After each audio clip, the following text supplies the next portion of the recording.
گزشتہ مارچ میں جب امریکہ بھر میں کمیونٹیز کرونا وائرس کی بڑی تعداد میں کیسز سے نبرد آزما تھیں، سینکڑوں یونیورسٹیوں اور کالجوں نے اپنے کیمپسز بند کر دیے۔ اس سے اساتذہ اور طلباء کی زندگیاں درہم برہم ہو گئیں۔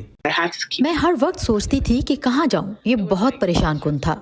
CDC کے مطابق زیادہ تر 29 سال سے کم عمر پر مشتمل اعلیٰ تعلیم حاصل کرنے والے طالب علموں کا گروپ ان میں سے ہے جنہیں وائرس سے شدید بیماری کا خطرہ سب سے کم ہے۔ تاہم لندن کے امپیریل کالج کے ریسرچرز کی تحقیق کے مطابق اس عمر کے نوجوان افراد کرونا وائرس کو پھیلانے کا سب سے بڑا ذریعہ ہیں اور کمزور مدافعتی نظام والے لوگوں کے لیے خطرہ ہیں۔ اسکولز وبا سے کیسے نمٹیں، اس کے لیے کسی قومی حکمت عملی کی عدم موجودگی میں تعلیمی اداروں نے مختلف طریقے اپنائے۔ کچھ نے اپنی حکمت عملی کو ضرورت کے مطابق بدلا بھی۔ پہلے انہوں نے اسکولز بند کر کے طلباء کو گھر بھیج دیا، پھر اسکولز میں واپس بلایا، لیکن ایک بار پھر گھر بھیج دیا۔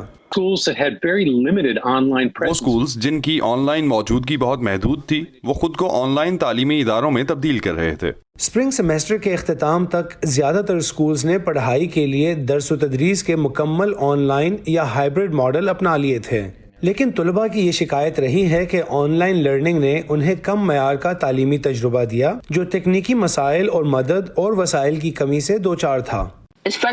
یہ مایوسی کا باعث ہے کیونکہ مجھے لگتا ہے کہ میں YouTube پر خود کو سکھانے کے لیے اتنی رقم دے رہی ہوں۔ 2020 میں خزاں کے سیمسٹر کے اندراج میں کمی آئی، اسکولوں کو مالی نقصان ہوا۔ اب امریکہ میں دستیاب ویکسین اور کووڈ کے کیسز میں کمی کے باعث ماہرین اس سال موسم خزاں کی کلاسز کے لیے کچھ معمول کے شیڈول میں واپس آنے کی پیشگوئی کر رہے ہیں۔